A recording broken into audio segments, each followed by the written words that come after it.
Welcome back to South Korea. This time we're visiting Seoul. The very first place I decided to visit was the largest palace in all of Seoul, called Gyeongbokgung Palace.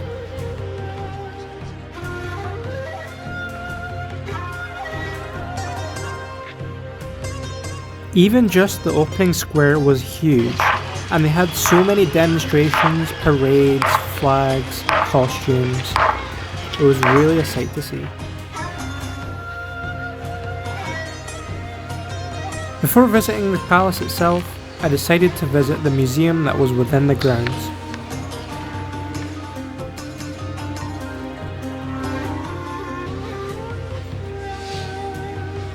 They had plenty of cool artifacts to see, and even this cool stamp collection that you can take home with you as a memorabilia.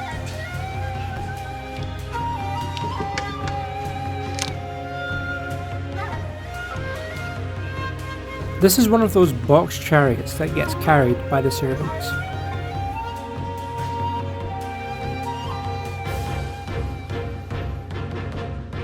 After looking at these jade ornaments, I made my way back outside to explore the huge park and palace grounds.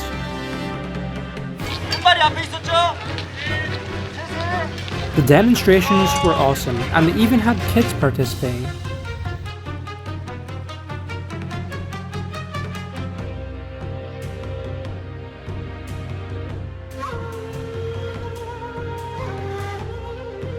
I was in absolute wonder at the serenity of the entire grounds, and I especially loved the patterns on the roofs. They also had this tea pouring ceremony. Sincerity. But today, we plan on cleansing it only 10 times as we are pressed for event progress. After being mesmerized by the roof tiles a little while longer and exploring some of the larger buildings, it was time to head back out.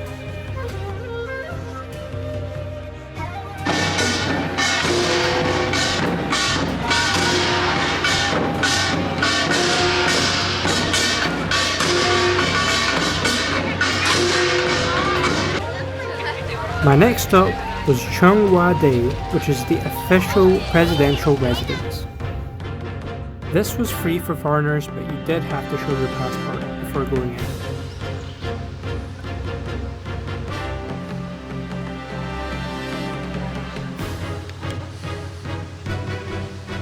It's so hilly around here. I hope it means that we get a good view at the top.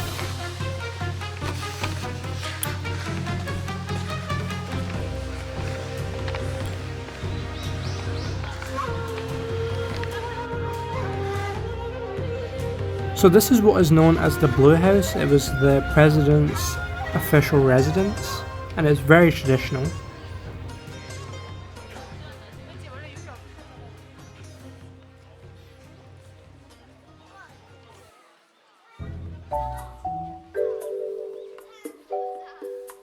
I love looking at these cool ornaments in the garden, and it was really busy, but I didn't mind it, especially because you got to see a little peek inside too.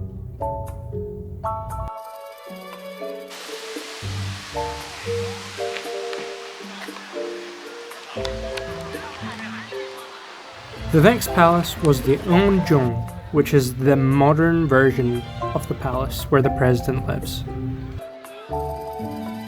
This one seemed to be even busier, and I decided to skip the wait time because it was a little too long for me.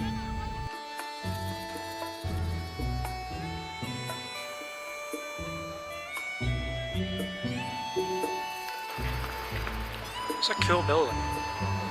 Really sad I couldn't go into the other one, but the wait time was atrocious.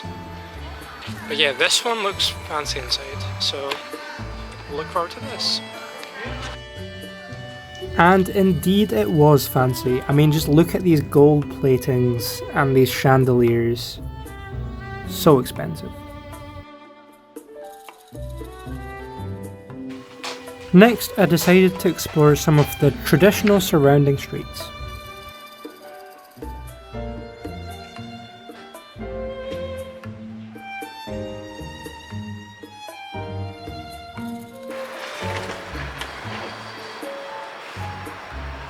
So that's the palace we were at. We were also there too, that's the other palace. And then, I don't think you can see it, but over that way somewhere is Seoul Tower. Bigchong Culture Village.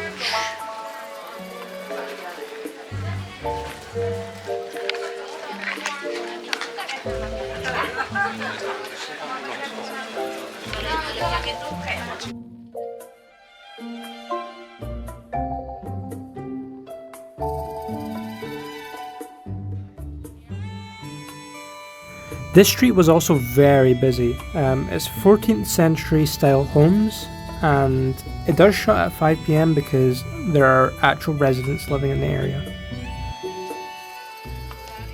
Next, I tried some of this crunchy yacht, which is a Korean pumpkin candy type thing. And subsequently made my way to the shopping district.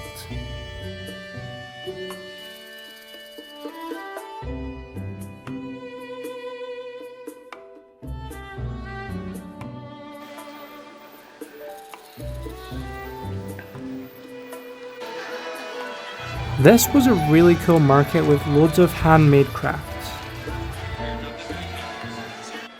I also came across this cool street food section, but unfortunately it wasn't open yet.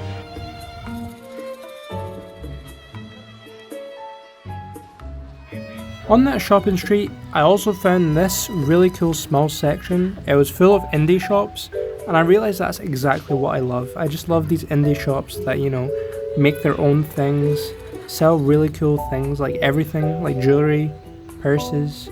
I even bought some handmade postcards from here, which I sent back home.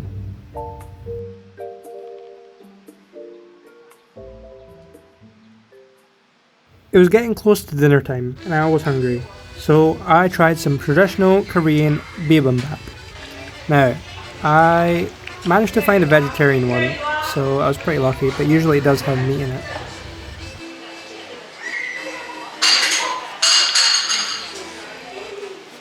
I bet this is spicy as egg.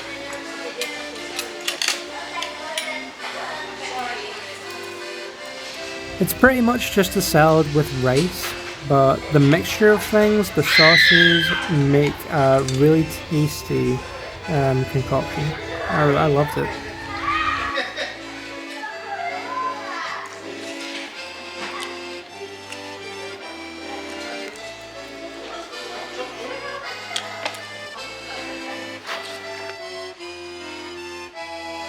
It was time to continue southwards, and I went towards the bars, restaurant, bustling area.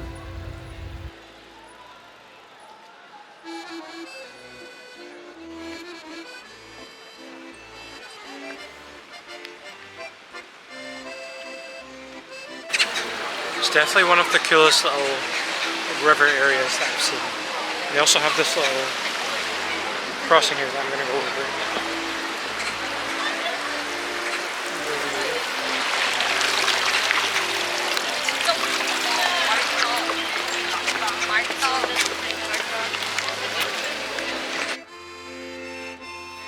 I was getting pretty tired as we had just come from Busan the previous day on a long train ride. So it was time to head back, but not before walking through this gorgeous park and back past the palace. Before I took the train back home though, I noticed this massive stall market going on. The best thing about wandering around is you just come across so many random things, like you never know what you'll run into.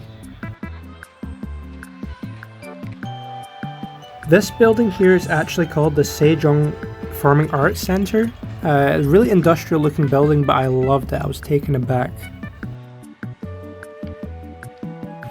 But finally, it really was time to head home. The sky was looking gorgeous and purple. And yeah, the next day, I was heading towards the IMAX. This was the biggest IMAX screen in all of South Korea, and I watched Thunderbolts, which honestly surprised me by how good it was.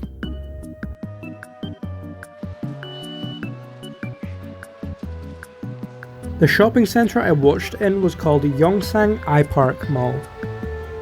And I feel like things in Korea just look so futuristic. So I decided to have a nice walk along the river next, and I spied this really cool bridge. Before making my way towards the National Museum of Korea. This place was huge and you could see Seoul Tower, but we'll come back to that later. First, I wanted to explore the museum itself. I was really intrigued when I saw this sign for the Room of Quiet Contemplation. This museum was honestly huge and I saw so many cool things. And this was actually the Room of Quiet Contemplation. It was really peaceful, you know, I could just take in the vibes.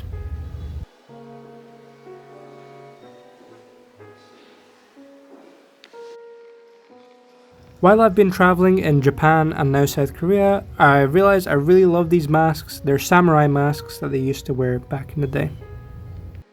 It's getting cold now, but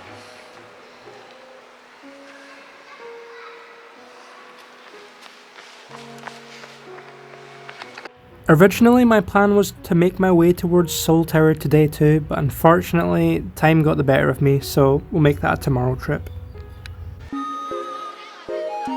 Instead, I made my way towards Myeongdong shopping street.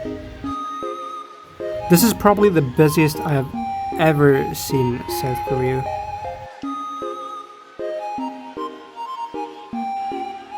Tonight's meal was going to be these vegetarian glass noodles, and oh my days, it was amazing. Also, can you believe they have Teletubbies perfume here? And look how cute this Hello Kitty cafe is. I was feeling pretty overwhelmed after that shopping street, so I'm glad we found this quiet spot to end the day. Thanks for watching and see you next time.